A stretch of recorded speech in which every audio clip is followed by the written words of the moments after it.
Euranet Plus Panorama is a weekly review of European news broadcast by our network of EU radio stations. Hi there, I'm Jo and you're listening to Euranet Plus Panorama. For this final episode of 2024, we bring you a special interview with Iratxe García Pérez, the leader of the European Parliament's Progressive Alliance of Socialists and Democrats. She calls for more Europe as a challenging year draws to a close. The S&D chair takes questions from our moderator, Beatriz Rios, and a panel of journalists from around the Euranet Plus network. Just last week, García Pérez took her first official trip after being re-elected as S&D Group President back in the summer. She headed to Kyiv to underline her group's commitment to supporting Ukraine in its protracted campaign against the Russian incursion. She tells Euranet Plus why this is so important to her. Europe is with Ukraine because we need to defend together our dignity, our territory and our common values. Our colleague from Austrian radio station Agora highlights what she considers a worrying trend, namely that we are seeing funding for public media cut and its independence undermined in a number of countries governed by populist parties.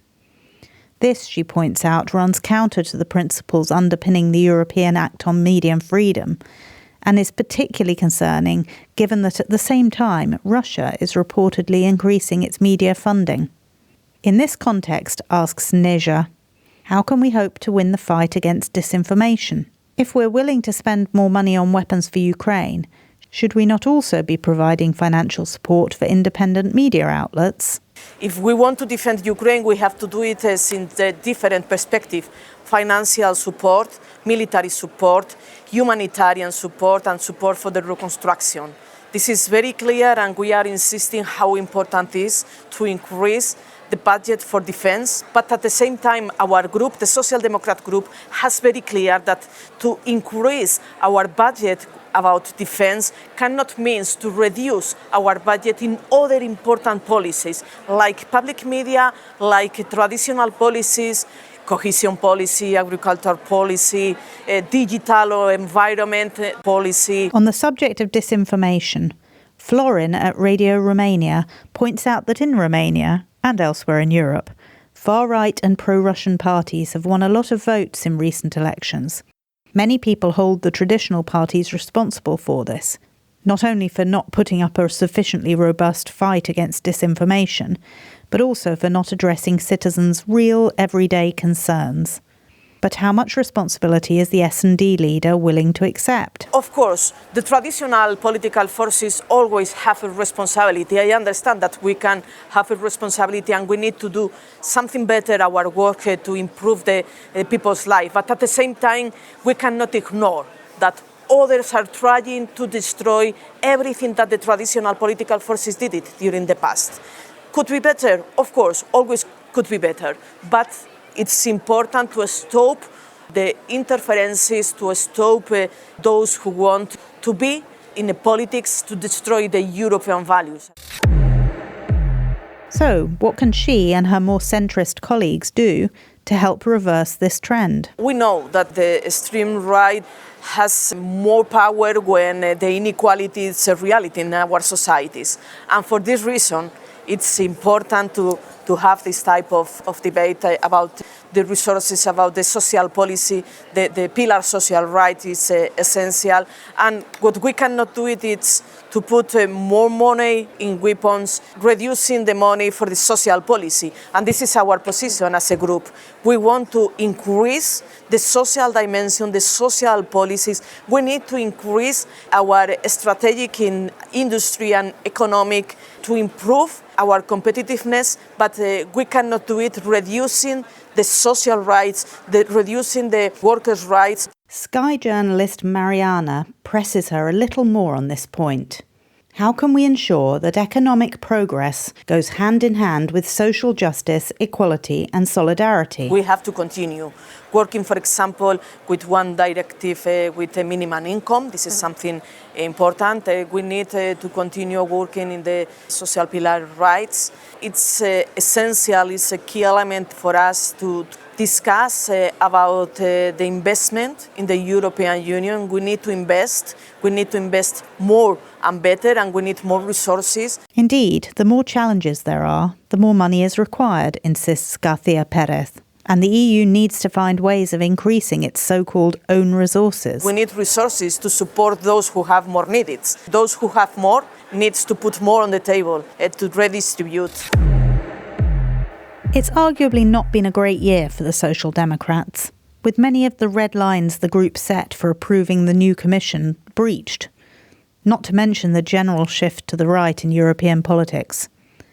In response to a question from Danielle at 100.7 in Luxembourg, the S&D chair tells us how the group plans to turn things around going forward. We need to build pro-European majorities, and we can do it only with the EPP, Renew, Greens and us. And this will be our strategy as a group to include all those groups in the negotiations for a future dossiers and to try to have a common position. But what about the sense that Ursula von der Leyen's own centre-right pro-European EPP group has been, in the words of our Cuckoo Radio colleague Mart, flirting with the far right? García Pérez confirms that the S&D group were very unhappy with much of the process for approving the new commission. In particular, the decision to give a member of the ultra-conservative ECR group an executive vice presidency. But, she says, now it's time to pull together. Within reason, of course. We are in a very difficult moment for the European Union around the world. The geopolitical situation is very difficult. We need stability, we need a government, a European government, and for this reason we support this European Commission. But it's not a blank check. What does she mean by this exactly? It's more important than ever to work with the unity, but only with the pro-European political forces. We cannot negotiate, we cannot work with those who want to destroy the European project and the European values. So, presses our moderator Beatriz, you're concerned about the EPP forging alliances with the far right, despite the agreement between your two groups? We will start now to work with the new College of Commissioners, with the new proposals, legislative proposals, political resolutions, and we are open, of course, to work with the EPP. We cannot do it alone. EPP has to be with the pro-Europeans, but EPP cannot try to play this double game, and this is something that we will have very clear during our next step with the different negotiations. To conclude the interview, Beatriz and Esteban from Es Radio Castilla y León pose a few questions in Spanish, their shared mother tongue. In a complex geopolitical context, two wars on Europe's doorstep, a trade war with China, Trump's imminent arrival in the White House, many Europeans are actually struggling to feed themselves. So, García Pérez is asked, what can Europe do to counter the mounting dissatisfaction of those who seek simple local answers to problems that are, at least in part, complex and global? She has her own simple answer. More Europe. Defend more than ever the European project.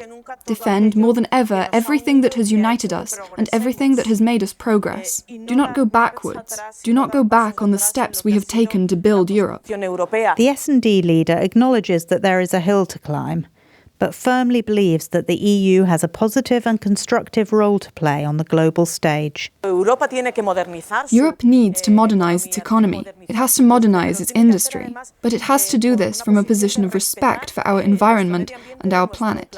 And it should take the lead internationally in the fight against climate change. More than anything, she says, Europe can and should serve as the global standard for democracy and sustainability.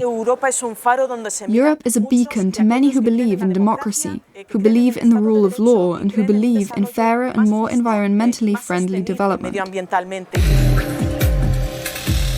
So, on that upbeat note, I'll sign off for 2024. We'd like to wish all of our listeners a wonderful festive season and an excellent start to 2025.